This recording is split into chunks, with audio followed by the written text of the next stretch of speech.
The $1,000,000 question: how do entrepreneurs transition from self-employed to owning a business that turns a profit? My name is Chris Waters, and this podcast has the $1,000,000 answer. Welcome to CEO Secrets. Chris Prefontaine, welcome to CEO Secrets. How you doing, man? I'm awesome, Chris. Thanks for having me, my man.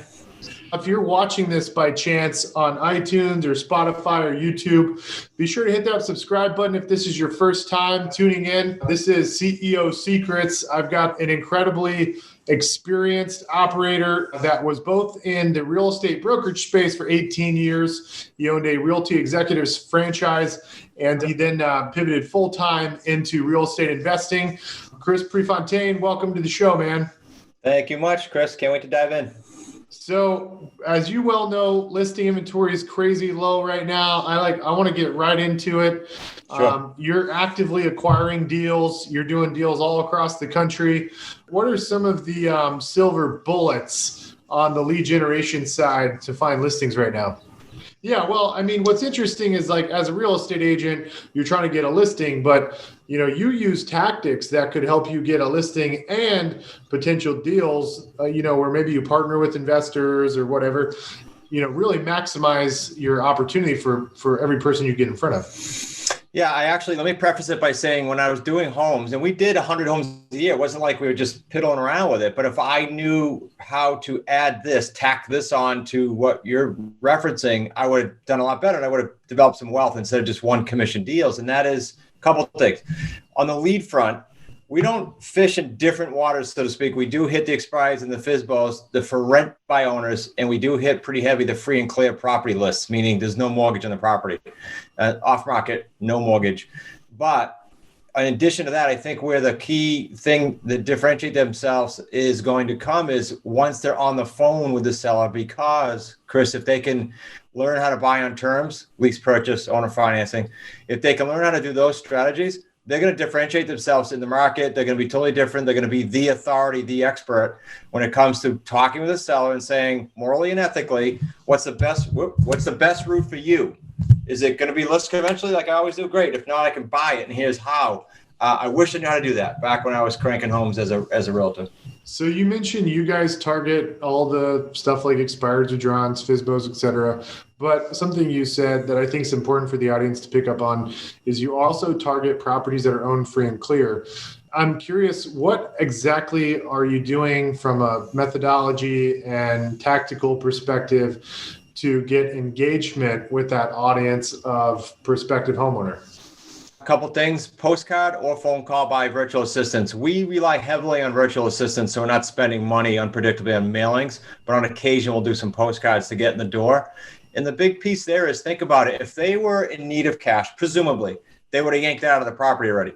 So these people are usually financially set up well. They're financially savvy. They understand their options, and they're usually the ones that we like to chat with about doing an owner financing deal. But see, as a realtor, you get the best of both. You got, hey, I can get you this money now if you want the cash now, or if you can wait for your cash, which a lot of them can, we can do an owner financing term deal over time. So on the virtual assistant side, are you using people in the United States or using people on other countries? United States. Everyone asks me that. Yeah, we have a great team that we've trained to call our style, for terms deals, and they just open the door for us. So the conversation is real simple. Are you open to lease purchase or owner financing or other terms? And if they're even remotely open, we're getting that lead and calling it. Okay. And so how are you finding your virtual assistants that are doing the outbound prospecting? We have them in-house now, actually. We started by finding one way back in 2013, and then we've slowly built a team just to referral and people they knew. And we've got about 8 of them now that do calls for us and our associates around the country. When I say the word associates, just so everybody's clear, that just means they're a student. We're revenue sharing and doing deals with them and teaching them. So, is there a job board where you find reps that'll do outbound prospecting, like Upwork.com or something like that? You can do that. We just haven't had to. So, we got one guy back in 2013 started working for me personally, doing my dials. And then he just started adding team members, and then word of mouth, because there's virtual assistants in a lot of different markets. We've built our own team that are kind of like-minded. What software do you give these guys for outbound prospecting? What dialer are they using? We all use FreedomSoft. We've white labeled it and customized it for our workflow, but it's FreedomSoft basically. And is that a single line dialer or multi-line dialing? Multi. Where are you guys getting the call data? All the data is in FreedomSoft. So we no longer have to buy lists or anything. We just can call up different niches within FreedomSoft. Free and clear, tired landlords, expireds, all of it. We also use My Plus leads. And what's My Plus leads do? My Plus does just expired FSBO and for rent by owners. Okay. And so this Freedom Voice system, you tell it, like, for example, I want every phone number of every property in my county that's paid off, and they give you the phone numbers and you can call through it. You won't always get every phone number, but in general, what you just described, FreedomSoft will pull lists of any category, yes. Have you ever tested using something like LexisNexis? I haven't personally. I'm sure one of my associates around the country have. It's just that we've now got, probably several hundred people on that platform and loving it, so that they're very responsive to us. What are the KPIs for these inside sales reps? How many calls do they have to make? How many appointments are they trying to book? I can tell you, I'll give you some metrics that I've lived with for many years now. Every time they hand us a lead sheet, it's just someone that said, yep, have someone call me. I raised my hand. It's going to take me around 11 of those to get an appointment. So I'm going to call 11 sellers that somewhat raise their hand. I'm going to get an appointment, virtual or in person. Now that COVID's here, 17 of those, I'm going to get what we call a take-in. It just means we signed a contract. So for a realtor to be a listing, or if they learn how to do this, a contract. And 25 of them, we have a check in hand where we filled the property with a buyer who needs time. We do rent to own. So those are some rough metrics. So hang on. So I got a lot of questions around this. So how many at the top of the funnel, how many numbers do you hand to the inside sales rep? How many do you give them? Like, what's that look like per month? Yeah, that I don't have, Chris, because they'll pull the download and the feed in the different markets that they're in from My Plus directly. It could be, 300 expireds one day. It could be 10, as you know. But in all those categories, they're pulling those. All I care about is when I sign on a VA, I want 2 leads per 1 hour that they dial. 2 leads coming to me per 1 hour that they dial. That's our metric that we set them up for expectation with. And a lead is basically somebody that, you get their first name, last name, and they raise their hand at, like, maybe at some point in the future they'll be interested in selling, and they set a call back? Exactly. They didn't say no, get lost. Yeah. Okay, so you just for clarity, you say 1 lead or 2 leads per hour? 2 per hour.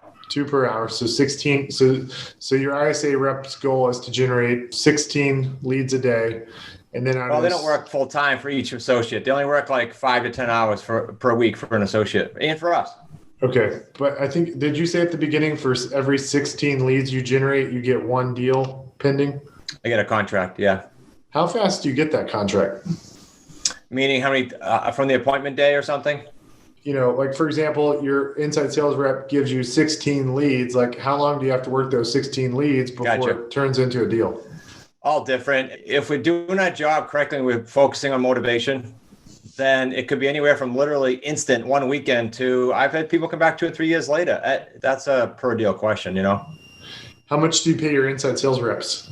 How do they get paid? They get paid. All these virtual assistants are subcontractors, and they get paid anywhere from $6 to $20 an hour, plus incentive. What's the bonus if they book an appointment? The associates can do what they want with them, our students, but when we do it, we do $50 bonus if they get what we call take-in, and they get $250 when we sell it, fill it. Okay. And what's the difference between somebody getting paid $6 and $20? Quite frankly, whatever their background is, where they came from, because a lot of people came from virtual assistant companies where they were used to getting X amount, and we'll say, what do you need to get started? And then the good ones will up level quickly. Got it. Okay, so you got, hand off 16 leads. You generate an appointment. I'm just going down the funnel. Like, when you think about, I guess you and your associates go and meet the people face to face, right? Well, with COVID, we're doing a lot more virtual, and it's acceptable finally, right? We started about a year before COVID, and it was tougher, but now it's acceptable. So we do the FaceTime or we do Zoom calls. And so, I mean, obviously there's sellers, the motivating reasons they sell are whatever, death, divorce, financial stress, whatever. The thing I know about owner financing is like you can actually sell a property above market value when you sell it with owner financing. Are you using that as kind of the value like prop when you talk to the consumer on the Good question. phone? Yeah, good question. So if you're a seller, 9.9 times out of 10, we are going to structure a deal with you that's principal only monthly payments. So it's a major, major recession hedge.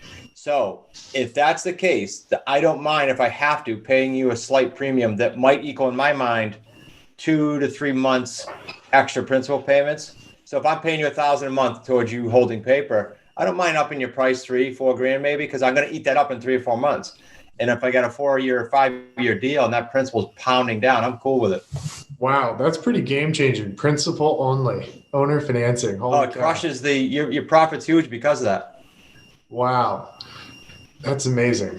Okay, so anybody tuning in right now on Facebook Live, if you guys have any questions about this strategy for Chris, please chime in on the chat box. This is freaking bananas. I just learned something, man. I'm like, holy, this is amazing. Let me give you a metric. Let me give you a slight metric. But you can go to the bank with this. So if you find a owner financing deal that's free and clear, and you have a purchase price of at least $200,000 and up, that's a lot of markets. And you're structuring at least a $900 monthly principal payment, and you get at least a 4-year term. Those 3 criteria, you have a 6-figure deal the way we cash out. We create 3 paydays every single deal. 3, not 1. So you got a 6-figure deal every time you can do that, guaranteed. It's just how many of those can you find in a year? Interesting. Again, for you guys just chiming in on, I see some people plugging in on Facebook Live. If you're watching this on Facebook Live and you have any questions, what Chris just shared with us is a pretty incredible strategy to take a list of leads, which are property owners that have a home that's paid for, and then leveraging, there's lots of data sources out there to pull phone numbers, taking those property addresses, finding the phone numbers you can find, handing it off to an inside sales rep, and using owner financing terms as a value proposition for the consumer to sell their house above market value. Again, these are properties that are paid off. And then on the term side of the deal, when you actually write up the contract, it's a principal only payment. And so anybody that knows anything about the amortization schedule of a loan knows that a principal only payment is freaking bananas. So man, I want to figure out this is a really serious question actually. And this is for me personally, Chris, while I wait for people to chime in on Facebook Live. Yeah. So I'm in the middle of finalizing the paperwork for a REIT, real estate investment trust underneath the Security and Exchange Commission. And it's going to be a closed-ended fund, probably raise about $100 million. I can get debt financing on top of that. And I'm looking at different strategies from a cash deployment perspective. How could I go about acquiring like 1,000 of these deals per year? Yeah. So the good news is we don't even put money down, Chris. And there's exceptions. We bought a house. You mentioned Cape Cod earlier. We bought a house on the bluff at the Cape, and it was $945,000 home from a realtor, by the way, punchline, who sold it to us owner financing. But we did put like $9 grand down and paid our closing costs. But that's odd for us. Usually we do not put money down. Only thing you'd need capital for on these is to pay the transfer tax of the owner that the owner usually would pay, because you can't expect them to do that if you put no money down. Now, could you, with some funds like that, get a better deal on these by putting some money down? Absolutely. We're looking at a deal now in Narragansett. You're familiar with Rhode Island, where the guy wants 10% down. If we do that, he'll give us 10-year terms. That's just killer. Yeah. So you wouldn't need all of that, but you could do some serious damage with being able to offer the owner that and get a little bit better price and still get a great term.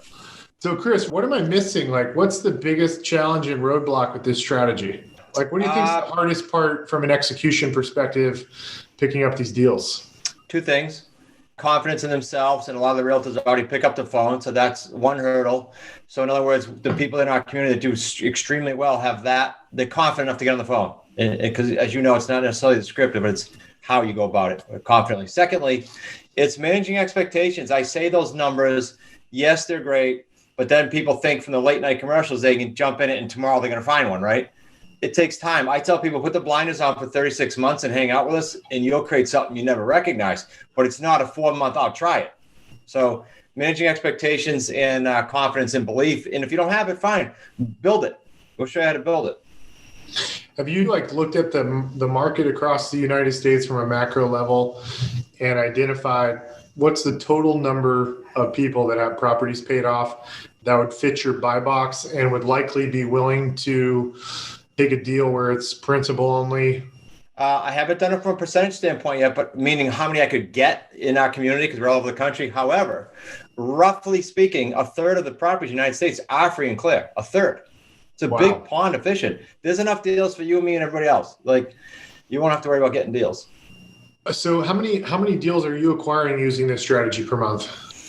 Okay, so we do the owner financing like I'm describing, but we also do lease purchase and subject to purchasing. Those 3 types, we're doing 25 or 30 of these a month right now and growing. Tell me more about lease purchase. Sure. How do you structure those? If there's listeners specifically in Texas like you can't be in the middle of a lease purchase. In other words, you can't do a sandwich. But if you own it, you can do a lease purchase. So here's what we do for everyone. Hey, let's put some numbers to it, Chris. Let's say that you're a seller and you didn't sell in the open market, whether you were a FSBO or expired, doesn't matter. You didn't sell. And we agree that your house is maybe worth around $300, but you didn't get it on the open market and you owe $250. Lease purchase, I'm going to say to you, first of all, I'm going to say, can you wait for the $50,000? If you were to get it, could you wait? And if you could say, yeah, then I'm going to say, great, I'm going to do a lease purchase. And that means every month I'm going to pay your underlying debt on your behalf. It stays in your name. But I'm going to write the check and I'm going to collect higher check monthly from my buyer.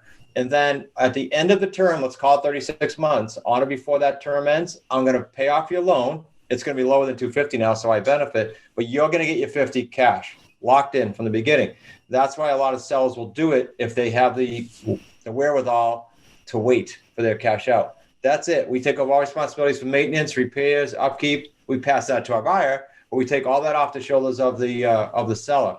So with COVID, a lot of people, we were busy before, but we're 3 times busier because people don't want others in their house. They want closure. They want debt relief, all kinds of things going on. So that's helping us a lot right now.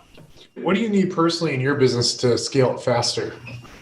Quite frankly, and it's not because we do it, but you're going to need someone to show you the path or you're going to stumble a little bit, right? In any business. Success leaves clues. I just had Evan Carmichael on my show. He's quite exposed on social media. And he said the same thing. Why wouldn't you find whatever business you're in, realtor, restaurant, doesn't matter. Find someone who did it. That's all. So that's going to be a fast scale. We do it. We seek out coaches to help us scale. Yeah. So, I'm asking you personally, what do you need to go from 25 acquisitions to 100, 200, 300 a month? Oh, that's easy. That's just more associates doing it with us. And we're scaling associates rapidly. We'll bring on 70 more this year. So it's by application. They have to apply in their area and get accepted. So the inside sales piece is relatively easy, but finding the associates that will take those leads and convert them into deals, that's the tricky part.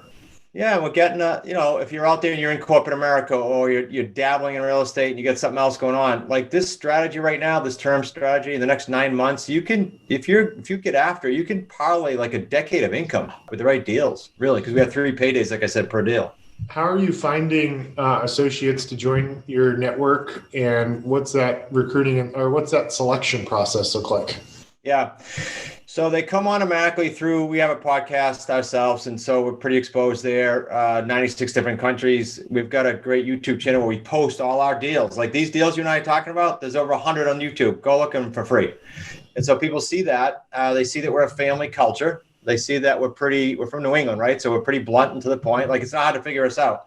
This is what we like. If you like it, great. And then if all that matches and you want to get behind that niche, you have to apply. At one of the levels, you have to actually submit a video why we should accept you. And then we look at the area because there are some areas that are protected and we want to make sure we're not putting people on top of each other. And are you bringing these people on 100% commission, or are you also giving them a salary? They're actually in their own business, Chris. They actually have their own company, their own LLC. We consult and do deals with them, up to 10 deals. And then we're out of their life if they want us to be, but we revenue share on all those deals. So we're in the trenches saying, hey, Chris, let's call that seller. Let's work that buyer with my son. We're doing the deal together, but it's in their LLC. It's their deal. We're just helping them. If you had the capital, would you go about hiring 100 W-2 salaried associates across the country to oversee the conversion process face to face? No, absolutely not. Because that to me is like a big adult daycare. That's what that versus I got a bunch of people in their own business that are passionate, that are hungry, that have been through, they're coming from corporate America. They want it. It's a different animal. No, it's just not our model. It doesn't mean someone couldn't do it. It's just not our model. Why do you sever ties at 15 deals? It's actually 10 because, look, they pay us a fee to be part of the program, depending on how fast or slow they want to go. And then we realize that life says, hey, after 10 deals with me, Chris, it's not that you've got every deal, because I still see deals that are different. That's why I love the biz. But you got enough to be dangerous and get a foundation. And quite frankly, after 10 deals, you've amassed anywhere between $1 million and $2 million. So a lot of people say at the end of their deals with us, they say, look, you guys are like a family now. We don't want to leave you. So we have an option. They can hang around, just pay a fee and not rev share, but they don't have to rev share anymore after that. Do you ever, are you doing this just in the single family asset class, or are you also going across, for example, office, multifamily, hotel, et cetera? Yeah, great question. You can do this with like any class. You can do it with boats, cars, right? It's just terms. It's been done since 1800s, but most of our deals are singles. My office building that I'm not at today, I'm at home. My office building was bought on owner financing, no underwriting, no microscope, looking at everything you got. So we could do it in any building. We did 6 units, 4 units. It just depends where you want to focus. I can try how to do it in any class. Interesting. I like the singles because, especially now, I don't think, in my opinion, people are going to stop either getting married or living together and buying the house, right? So they're always that home ownership thing. And so the single families works well as a base, and then you can go off. So you mentioned 25 to 30 acquisitions per month. What percentage of those are coming from a result of your inside sales team versus postcards? Oh, it's not much postcards at all. I'd say maybe a deal or two a month is postcards. We just don't push that hard because it's putting out money, and I don't want our associates to put out money unless it's super predictable or they're at a point where they can play a little bit. So 90 to 95% of the deals are a result of the inside sales team. Yeah, the virtual assistants. Yeah. Are your virtual assistants complaining of contact rates dropping because people's cell phones are now saying spam? No. The only thing that's increased is how many dials they have to do to get the leads, because a lot of the pockets around the country right now are, as you know, screaming hot. So it just takes more dials. So that number of 17 might move to 20 something for some people, or 30. Just because they got to dial more people. But as long as they know that and the metrics are there, it's okay. You manage that expectation. At the end of 2020, what's the government? I forgot the name of the government agency. They manage do not call list and all that stuff. They passed a law that requires the cell phone providers now to be responsible for flagging, people on a dialer that are, robo-dialing. If the market shifts where you have to be essentially an attraction-based lead generation business, and this, idea of outbound prospecting, people that have their properties paid off, that did not work tomorrow, what would you do? Two things. Number one, the expires and FSBOs are always going to be there, right? So you can call them. Secondly, we have an authority course and one-on-one authority training to do what? To establish them in their market as the authority by way of YouTube, by way of podcasts like you and I have, by way of a book, other attraction marketing so that they can be attracting that ideal avatar. Now that takes some time. So to your point, because it could change any day, we're hammering that in our community. Be the authority. Here's how, and we're teaching that. I just had a guy on my podcast to talk about that again today, because I think it's super important to your point. Interesting. So have you tested any other lead generation strategies besides postcards and inside sales and the brand building stuff you were mentioning? Not really. The phone calls for us have worked awesome. So we really haven't ventured out. I know you're in Delaware. I'm curious. Have you heard of this? It's actually, we're in Rhode Island. I'm sorry. You're in New England. Yeah. In Rhode Island, but there's this strategy to help homeowners sell their property called DST. It's basically a way for you to sell your property and not incur capital gains. Whenever you do a 1031 exchange, you have all these tight timelines in terms of how quickly you buy another property. I'm looking at my notes right now. Yeah. It's called the Delaware Statutory Trust. Yes. I I'm not familiar with it. I had a gentleman on my podcast, and I have a task sitting in a sauna to dig into it. It smells like something he said, but I don't know of it. No, I'm not going to pretend I know what that is about. Okay, got it. Anyways, kind of interesting strategy to help people sell their properties and not incur capital gains. I'll dig into it. Thank you. Okay, so tell me about your book. When did you publish your book? Where can people pick up a copy of it? What would you say is the greatest thing they'll learn from it? I'll say a couple things. Thank you for bringing it up. Okay, so we have Real Estate on Your Terms, bestseller in 2017. It got revised during COVID. We just happen to be doing it over, so it's very, very relevant, and that's the revised Real Estate on Your Terms. I'll give you a link here in a second. Just remind me to get them a free electronic version if they say they heard us talking about it, but they can, if they're dead set on a hard copy, it just got republished in November. They can go on Amazon. The book you mentioned earlier is called The New Rules of Real Estate. That was bestseller last year with my son, Nick, and my son-in-law, Zach. So two different things. The Real Estate on Your Terms is kind of what you and I are talking about, A through Z, how to build this. And then the New Rules of Real Estate, kind of different in that it takes a lot of the guests that were on my podcast, different niches, different way to attack, say, if you're a realtor or a broker, different way to tack things onto your biz in different niches and different experts. I have 24 of those in that book. So that's a little different. Real Estate on Your Terms is all about us. New Rules is all about kind of the changes in the market and the different niches available. If you guys are watching this on Facebook, go ahead and put in your email address in the comments section, and I'll pass it on to Chris so you can get a digital copy of his book. So just chime in on the comments, and I will get you guys a hard copy. Appreciate that. That's awesome of you. Thank you. No problem. Cool. So how many associates does it take? I mean, how many associates do you have to close 25 to 30 deals a month?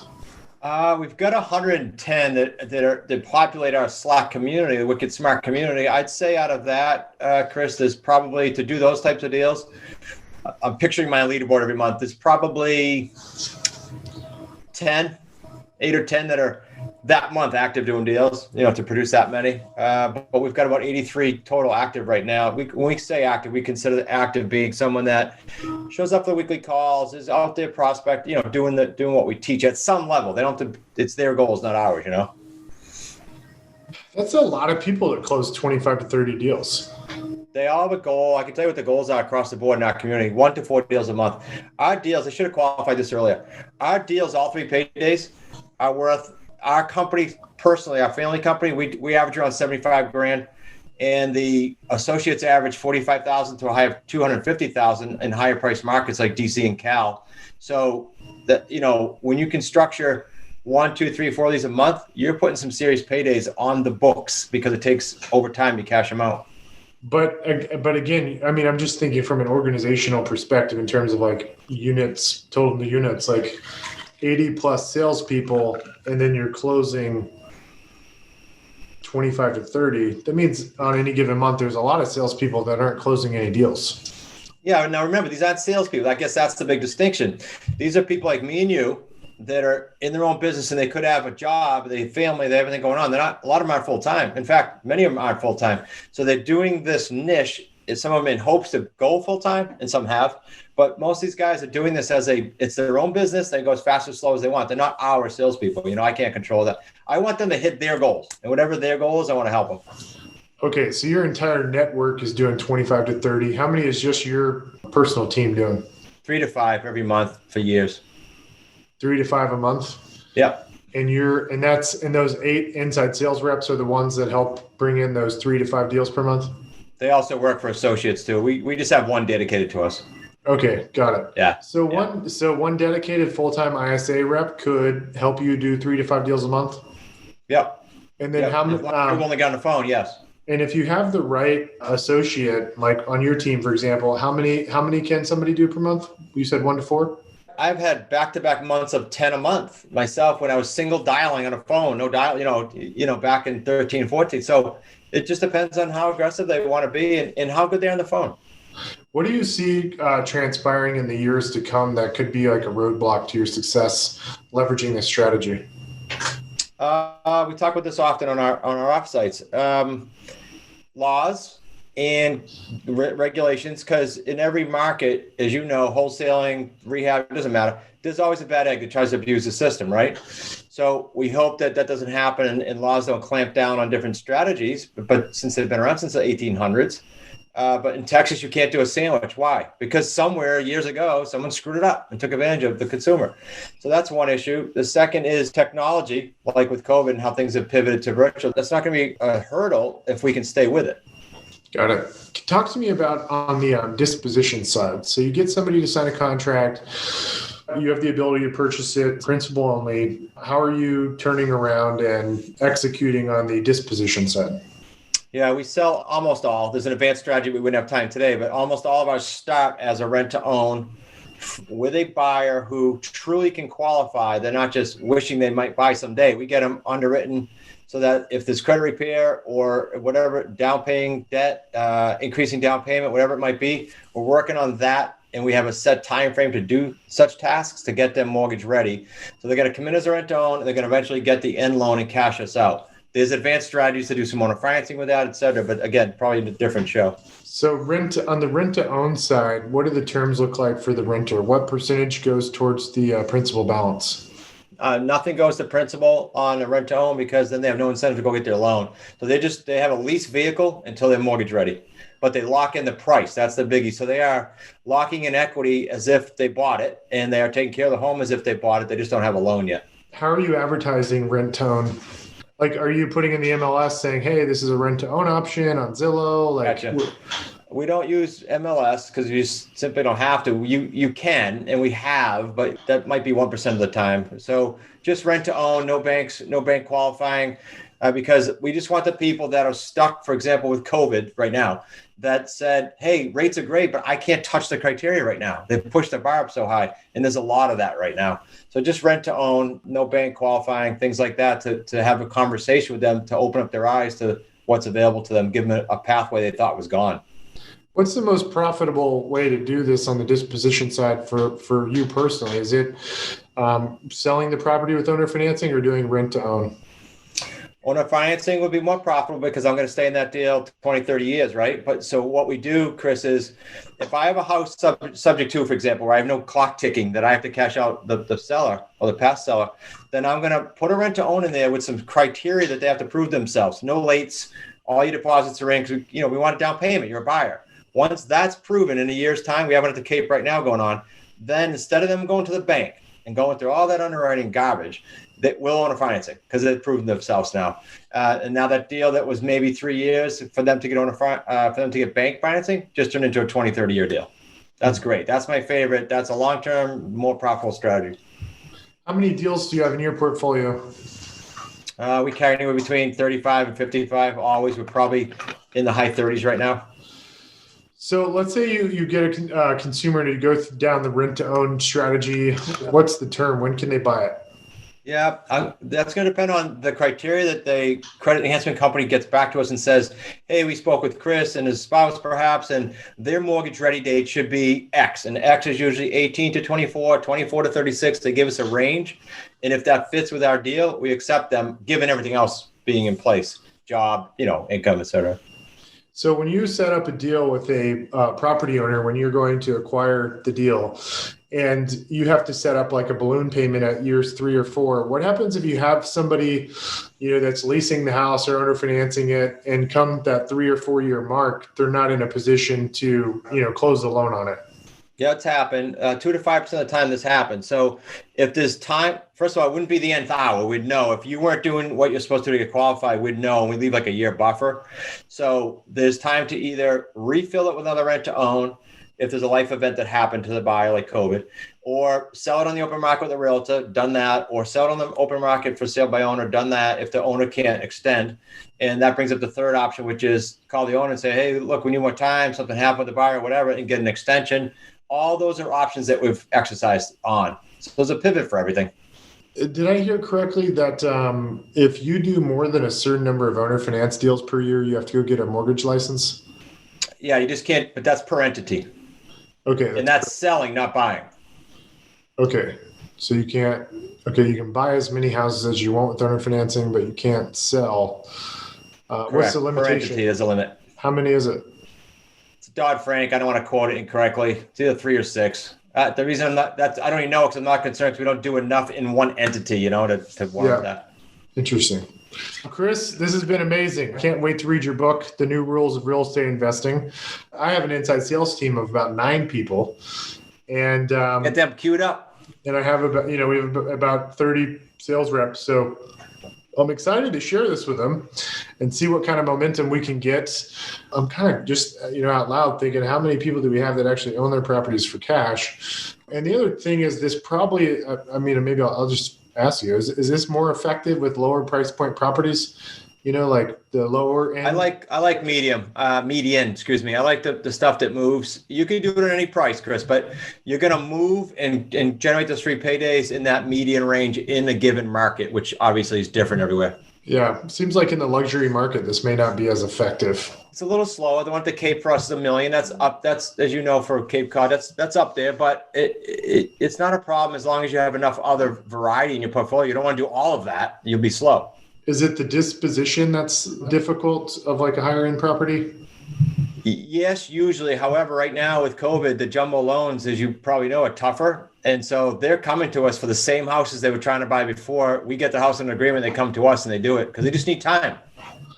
Knowing what you know now, let's say, for example, you didn't know this strategy of terms, but you do know how to generate a lot of leads. Knowing what you know now, if you could go back in time 20 plus years when you got into real estate, what are the lead generation mechanisms you would be using to generate listings? I'm going to give you the old school two things. One's old school, one's new.